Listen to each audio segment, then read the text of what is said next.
আর এবার নজর রাখতেই হচ্ছে হাসপাতালে দালাল চক্র, চিকিৎসার নামে রোগীর পরিবারের কাছ থেকে নেওয়া হচ্ছে মোটা টাকা, এমনটাই অভিযোগ। কোন হাসপাতাল আপনাদের জানিয়ে রাখি, সাগর দত্ত হাসপাতালের ঘটনা, এবং সেখানে গোপন সূত্রে হাসপাতালে অভিযান চালায় কামারহাটি থানার পুলিশ, আর তারপরেই গ্রেপ্তার করা হয়। গোটা বিষয়টা জানবো সুবীরের কাছ থেকে। সুবীর, কতদিন ধরেই দালাল চক্র চলছে হাসপাতালে, কি জানা যাচ্ছে? দেখো, এর আগেও কিন্তু সাগর দত্ত হাসপাতালে দালাল চক্রের রমরমা ছিল, এবং তারপরে কিন্তু এক রোগী মৃত্যুর পরে সেই জায়গা থেকে কিন্তু দালাল চক্র রমরমা সেটা কিন্তু বন্ধ হয়। এবং তারপরে যেটা অভিযোগ সেটা হচ্ছে যে গতকাল এক রোগী সাগর দত্ত হাসপাতালে অপারেশন করানোর জন্য সেখানেরই এক কর্মী, নাম হচ্ছে নাদিম আহমেদ, সে দালাল চক্রের ফান্ডা সেই অপারেশনের জন্য 10,000 টাকা তাদের কাছে দাবি করে। এবং এই ঘটনা একের পর এক রোগীরা কিন্তু কামারহাটি থানায় অভিযোগ করে যে দালাল চক্রের রমরমা আবার সাগর দত্ত হাসপাতালে দেখা দিয়েছে। তারপরে কিন্তু কামারহাটি থানার পুলিশ গোপন সূত্রে অভিযান চালায়, এবং অভিযান চালিয়ে একদম হাতে নাতে যখন টাকা নিচ্ছিলেন এই নাদিম আহমেদ, তাকে কিন্তু হাতে নাতে ধরে ফেলে এবং আজকে তাকে ব্যারাকপুর আদালতে তোলা হবে। এবং এই যে হাসপাতাল, সাগর দত্ত হাসপাতালে যে চিকিৎসার নাম করে যে দালাল চক্রের একটা সরকারি মেডিকেল কলেজ হাসপাতালে এইভাবে দালাল চক্রের রমরমা, এই নিয়ে কিন্তু রোগী থেকে রোগীর পরিবার যথেষ্ট চিন্তিত এবং তারা যথেষ্ট সমস্যার সম্মুখীনে পড়ছেন। বেশ সুবীর, আমি তো করে জানি না, এখন শুনলাম এরকম একটা কাউকে পুলিশ অ্যারেস্ট করেছে বলে। আমি ঠিক এক্স্যাক্টলি জানি না, মানে নামও জানি না। কোনো এক কর্মী নয়, কোনো মানে আমাদের কোনো কর্মী নয়, মানে ওই এজেন্সির কোনো কর্মী হবে, কোনো এজেন্সির কর্মী হলেও হতে পারে।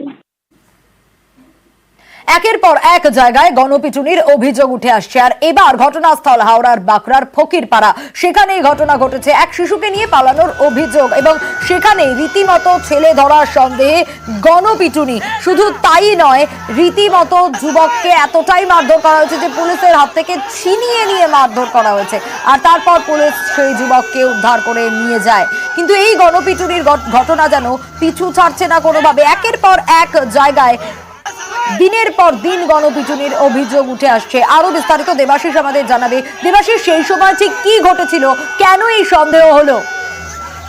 গতকাল এই যে যুবককে মারধর করা হয়েছে, সেই যুবক সন্ধ্যা 8টার পর থেকে এই বাঁকড়ার ফকির বাগান এলাকায় ঘোরাঘুরি করতেছিল, এই ইতস্ততভাবে ঘোরাঘুরি করছিল। সেখানে এক শিশু তার সঙ্গে কথাবার্তা বলে, তার হাত ধরে টানাটানি করছিল বলে অভিযোগ। এবং তাদের মনে হয়, স্থানীয় বাসিন্দা তারা মনে করে যে এই শিশুটিকে যুবক কিডন্যাপ করছে বা চুরি করে নিয়ে যাওয়ার তাল করছে। সেই সময় কিন্তু হঠাৎ করে তাকে ঘিরে ফেলা হয়, তাকে ধরে একটি ঘরে আটকে রেখে তাকে চলে মারধর।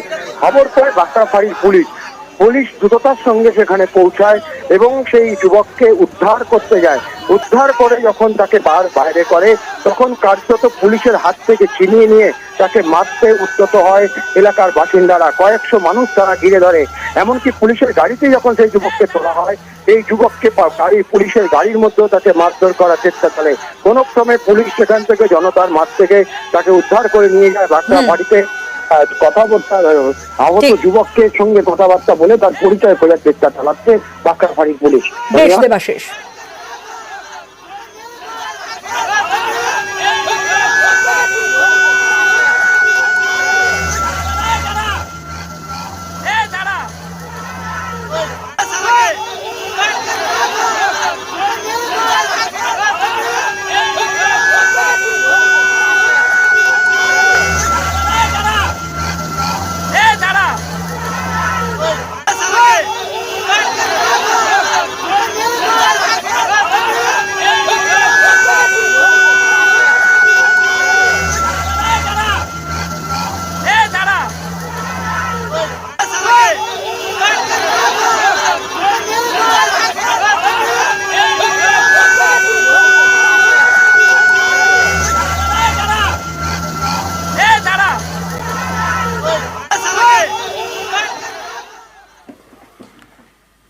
আর এবার নজর রাখবো সলিড ওয়েস্ট ম্যানেজমেন্ট প্রকল্প ঘিরে উত্তেজনার পরিস্থিতি। প্রকল্পে ভাঙচুর এলাকাবাসীর তরফ থেকে। মেটেলি ব্লকের নেওড়া নদীর সংলগ্ন এলাকায় এই ঘটনা ঘটেছে। ছবিটাও আপনাদের দেখাচ্ছি। নদীর ধারে আবর্জনা ফেলা হয়েছে এমনটা অভিযোগ, আর অভিযোগ পুরসভার বিরুদ্ধে ময়লা ফেলা নিয়ে রীতিমতো বিক্ষোভের ছবি। আপনাদের সেই ছবিটা দেখাচ্ছি।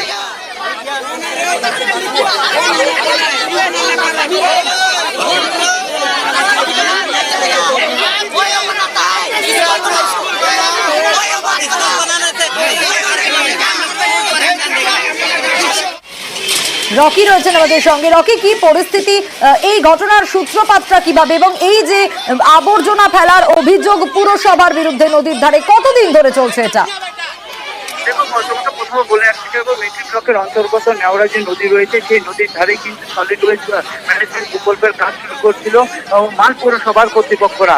আর এলাকার বাসিন্দাদের অভিযোগ ছিল যে যেহেতু সেই নদীর ধারে যে বসবাসকারী যে বস্তি রয়েছে তারা সেই নদীকে নির্ভর করেই বেঁচে রয়েছেন, কারণ সেই নদী থেকে তারা যাবতীয় জল বাড়িতে নিয়ে যান, সর্ব রকমের কাজ স্নান থেকে শুরু করে বাড়ির যাবতীয় কাজ সেখানে করেন। এবং সেখানে যদি আবর্জনা ফেলা হয় এবং সেই সলিড ওয়েস্ট ম্যানেজমেন্ট প্রকল্প কাজ শুরু হয়, সেখানে কিন্তু দুর্গন্ধ ছড়াবে এবং দূষণ ছড়াবে।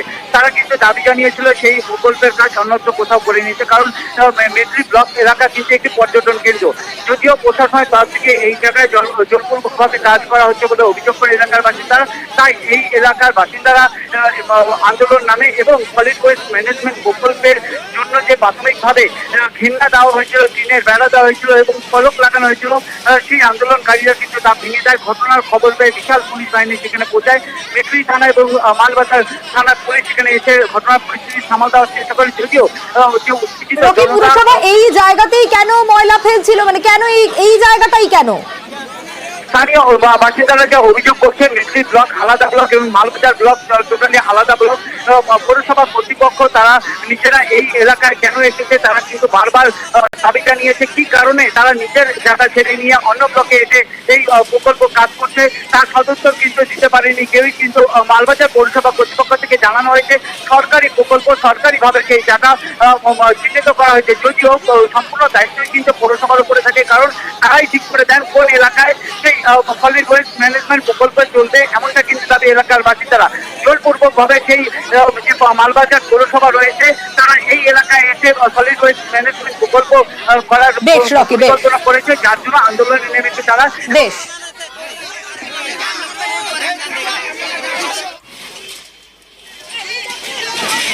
বিক্ষোভ প্রদর্শন এরা করে, প্রচুর পুলিশ ফোর্স এসছেন, অ্যাডিশনাল এসপি এসছেন, এসডিপিও আছেন, 2 থানার আইসিরা আছেন, সমস্ত ফোর্স আছেন। এদেরকে বোঝানোর আমরা চেষ্টা করেছি। স্থানীয় স্তরে বিডিও আছেন, একটা মিটিং ডেকে আবারও ওদেরকে বোঝানো হবে, তারপর আমরা আবার পুনরায় শুরু করব।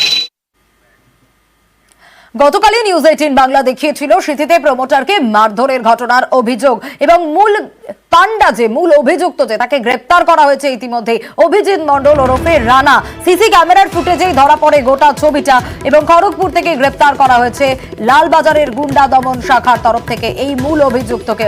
অনুপ আরো বিস্তারিত আমাদের জানাবে। অনুপ,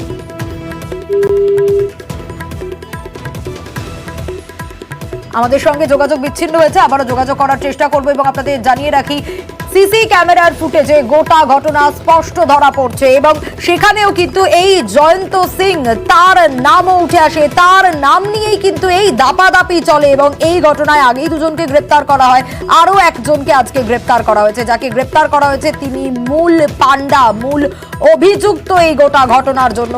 নাম অভিজিৎ মণ্ডল ওরফে রানা, এবং 5 লক্ষ টাকা না পেয়ে প্রমোটারকে মারধরের ঘটনা। শুধু প্রমোটারকে নয়, তার পার্টনারকেও রেয়াত করা হয়নি। আরো বিস্তারিত অনুপের কাছ থেকেই জানবো। অনুপ, গতকাল যে প্রমোটারকে মারধরের ঘটনা ছিল এবং প্রমোটারের পাশাপাশি এখন তার অফিসে কিন্তু ভাঙচুরের ঘটনা, সেই ঘটনা কিন্তু পুলিশের কাছে অভিযোগ দায়ের করা হয়েছিল। এবং সিসিটিভি ফুটেজ কিন্তু একেবারে পুলিশের পক্ষ থেকে খতিয়ে দেখা হচ্ছিল। এর আগে যে 2জনকে গ্রেপ্তার করে তাদের থেকে কিন্তু পাঠাতে পারে রানা, সেই সমস্ত কিন্তু তথ্য পুলিশ নিচ্ছিল। তারপরে মোবাইলের টাওয়ার লোকের ধরেই কিন্তু একেবারে খড়গপুর থেকে গতকাল রাতে লালবাজার গোয়েন্দা শাখার পুলিশ তারা কিন্তু রানাকে গ্রেপ্তার করেছে। এছাড়া রানার আরো 3 জন সহযোগী তাদেরকে বিভিন্ন জায়গা থেকে যেমন গ্রেপ্তার করা হয়েছে, আজকে শিয়ালদা আদালতে পেশ করা হবে এবং হেফাজতে নেওয়া হবে।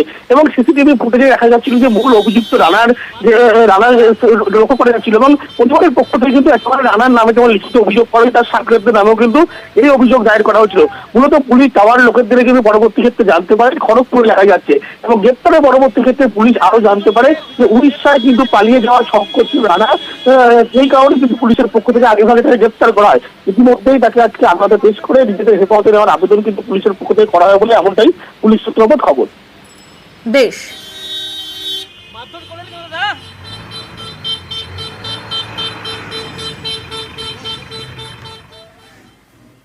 বৃষ্টিতে উত্তর এবং দক্ষিণবঙ্গে 2 জেলায় দুর্ভোগ। কোচবিহারের গ্রামের রাস্তায় জল যন্ত্রণা। দক্ষিণ 24 পরগনার চট্টা কালিকাপুর রোডে কাদায় কাদা, আর এই রাস্তায় যাতায়াত করা দায়।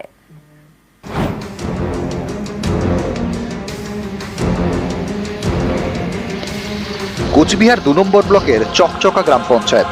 এখানকার কোনামালি পেস্টার ঝাড় এলাকায় রাস্তায় জমা জলে ভোগান্তির চরমে।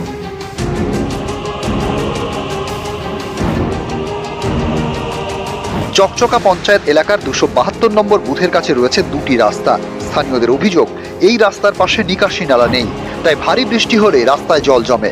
এই জল বেরোতে বেরোতে 5 থেকে 6 দিন, ততদিন পর্যন্ত কোথাও জমা জলে যাতায়াত, কোথাও আবার কাদা। এই রাস্তাতেই পড়ে বাচ্চাদের একটি বেসরকারি স্কুল। তাদেরও ভোগান্তি। স্থানীয়দের অভিযোগ, এ নিয়ে পঞ্চায়েত অফিসে জানিয়ে কাজ হয়নি, তাই ভোগান্তিও কাটেনি। সরকারি জল আমাদের এখানে নেই, বন্ধ করে দিচ্ছে। রাস্তা বন্ধ, এতখানি আমাদের শাড়ি পরে, আমরা একটা মহিলা মানুষ, একটা লজ্জার বিষয় আছে। তো সবারই তো লাভন আছে। আমরা রাস্তা যে যেতে পারি না, বাজারে যেতে পারি না, কাজকর্ম যেতে পারি না, কোম্পানিতে যেতে পারি না, টাউনে যেতে পারি না। আমাদের বাচ্চা কাচ্চারা স্কুল আসতে পারে না। রাত্রি 10টা 11টার সময় আমরা কাজে যাই, ডিউটিতে যাই। সাপ ব্যাংক যোগ টোগ অনেক কিছু থাকে। আমাদেরকে ভোট দাও, আমরা রাস্তা ঠিক করবো। ও ভোট চলে গেল, এখন পঞ্চায়েত প্রধান ঘরের ভিতরে। মানে রাস্তার মধ্যে জল জমে আছে। হ্যাঁ, যদি অবজেকশন থাকে তাহলে আমাদের যে দেখতে হবে, এনএসকে নিয়ে দেখে ওই রকম ব্যবস্থা করতে হবে আর কি। দক্ষিণ 24 পরগনার ঠাকুরপুকুর মহেশতলা ব্লক। এখানে বেহাল রাস্তায় পদে পদে বিপদ।